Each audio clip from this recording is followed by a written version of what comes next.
दोस्तों, कहानी का ना कोई रंग होता है, ना कोई रूप होता है। कहानी ना पेड़ पर पकाई जाती है, ना उगाई जाती है। कहानी हमें जिस भी रूप में, जिस भी अवस्था में मिल जाए, कहानी सिर्फ कहानी ही होती है। मेरी आज की कहानी भी कुछ ऐसी ही कहानी है जिसका ना कोई रंग है, ना कोई रूप है, ना कोई उसका आधार है और ना कोई उसकी बुनियाद है। फिर भी वो एक कहानी है। एक ऐसी लड़की की कहानी जिसका जन्म तो एक धार्मिक परिवार में होता है, एक ईश्वर में आस्था रखने वाले परिवार में होता है, लेकिन अपना होश संभालने के बाद उस लड़की ने कभी भी कोई पूजा अर्चना, कोई आराधना, कोई प्रार्थना कभी नहीं की, ना कोई कभी व्रत रखा। उसकी इस आदत की वजह से उसके घर वाले, उसके परिवार वाले, उसके नाते रिश्तेदार और उसकी सखी सहेलियां उसको बार बार जताती और इस बात का ताना मारती कि वो ईश्वर में आस्था तो रखती है मगर पूजा अर्चना नहीं करती है, कोई व्रत नहीं रखती है। क्यों? लड़की ने कभी भी इस बात को लेकर किसी से कोई तर्क वितर्क नहीं किया, कोई विचार विमर्श नहीं किया, कोई बहसबाजी नहीं की, बल्कि जिसने भी उसको नास्तिक कहा या इस उसकी पूजा पाठ को लेकर कोई बात शुरू की तो लड़की बड़ी ही खूबसूरती से मुस्कुराकर उस बात को टाल देती और उनके पास से चली जाती। दोस्तों, समय बीत रहा था। 30 साल की उम्र होते होते उस लड़की ने जो भी उसको पढ़ाई करनी थी पूरी कर ली। जब उसकी पढ़ाई पूरी हो गई तो उसके माता पिता को उसकी शादी की चिंता होने लगी, लेकिन लड़की ने स्पष्ट इनकार कर दिया कि वो शादी नहीं करेगी। माँ बाप फिर दुखी हुए। उन्होंने लड़की से सवाल किया कि आखिर वो शादी नहीं करेगी तो फिर क्या करेगी।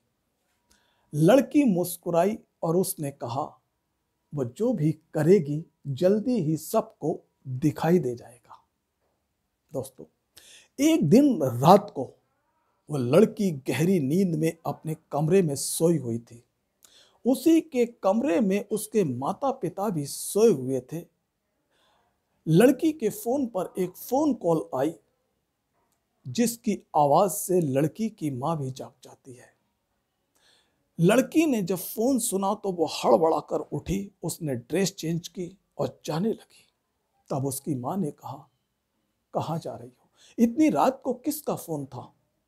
लड़की ने कहा, मां आप चिंता ना करो, मैं वापस आकर आपको सब कुछ समझा दूंगी, और घर से निकल गई। लड़की की मां ने पास सो रहे अपने पति को जगाया और लड़की के पीछे भेजा। लड़की रिक्शा पर जा रही थी और उसके फादर उसके पीछे बाइक पर चल रहे थे, लेकिन लड़की को इस बात का जरा भी मालूम नहीं था। लड़की का रिक्शा एक घायल व्यक्ति, एक घायल वृद्ध के पास जाकर रुका जहां पहले से 2 युवा मौजूद थे। लड़की ने उन दोनों युवाओं की मदद से उस वृद्ध को अपने रिक्शे पर बैठाया और जिला अस्पताल ले गई। वहां पर उस वृद्ध की मरहम पट्टी कराई। उसके पिता ये सारी घटना को देख रहे थे, लेकिन लड़की को नहीं पता था। लड़की ने डॉक्टर से कहा कि वो अब जा रही है और सुबह आएगी। लड़की जब अपने घर पहुंची तो ना तो उसकी मां ने उससे कोई सवाल किया, ना उसके पिता ने उससे कोई सवाल किया। जाहिर सी बात है, जो कुछ उसके पिता ने देखा था वो उसने उसकी मां को बता दिया था। सुबह को जब लड़की हॉस्पिटल गई तो अपने माता पिता को उस वृद्ध के सामने देखकर चौंक गई। लड़की ने वृद्ध का हालचाल जाना। उसको चाय पिलाई, नाश्ता कराया और स्नेह से उसको सहलाया और उससे पूछा कि उसका परिवार कहाँ है, वो बता दे ताकि फोन करके उसके परिवार वालों को बुला लिया जाए।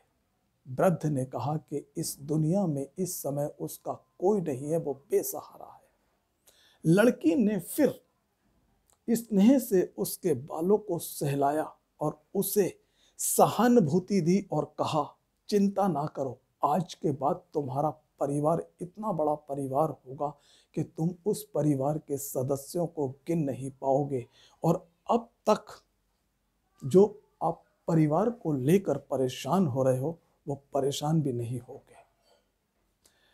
लड़की के पिता ने लड़की से सवाल किया कि वो इस काम को कब से कर रही है। लड़की ने कहा, पिछले कुछ सालों से, और हाँ, मेरा ये काम यहीं ख़त्म नहीं होता है, मेरा काम यहाँ से अब शुरू होता है।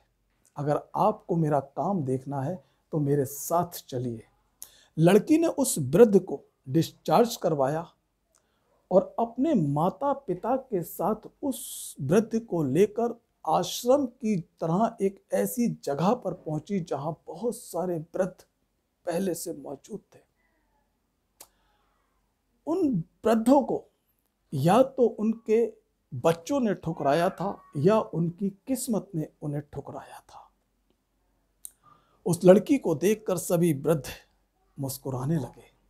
लड़की ने भी सबका आदर से अभिवादन किया और सबके हालचाल लिए और उस वृद्ध को बिस्तर पर लेटाया। उसके बाद लड़की ने बताया कि इन सब की जिम्मेदारी वो अकेले ओढ़ती है और उसके कुछ युवा साथी हैं। फिर लड़की ने कहा कि आप हमेशा मुझसे नास्तिक कहा करते थे और ये सवाल करते थे कि तुम ईश्वर में आस्था तो रखती हो लेकिन पूजा पाठ क्यों नहीं करती हो। ये उसी सवाल का जवाब है। ये जितने भी वृद्ध आप देख रहे हैं, यही मेरे देवी देवता हैं, यही मेरे आराध्य हैं और यही मेरे ईश्वर हैं। इनकी सेवा टहल करके, इनके जख्मों पर मरहम पट्टी करके जो सुकून मुझे मिलता है, वो सुकून मुझे कभी भी पूजा अर्चना से नहीं मिल सकता, क्योंकि इनके अंदर ईश्वर वास करता है।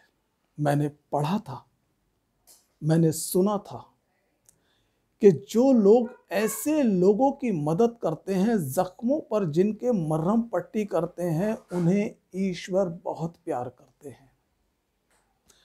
कई धर्मशास्त्र भी इस बात को कहते हैं कि जो लोग असहायों की, गरीबों की, घायलों की मदद करते हैं, उनसे मैं बहुत ज़्यादा प्रसन्न होता हूँ। वो उनकी मदद नहीं करते हैं बल्कि मेरे लिए मेरी आराधना करते हैं। मुझे साक्षात इन लोगों में ईश्वर नजर आता है, इसीलिए मैं इनकी पूजा करती हूँ, इन्हीं की आराधना करती हूँ, इन्हीं की प्रार्थना करती हूँ और इन्हीं को व्रत रखती हूँ। यही मेरी आराधना है, यही मेरी प्रार्थना है, सब कुछ मेरा यही है, यही मेरे ईश्वर है। लड़की की बातों ने उसके माता पिता को भाव विभोर कर दिया।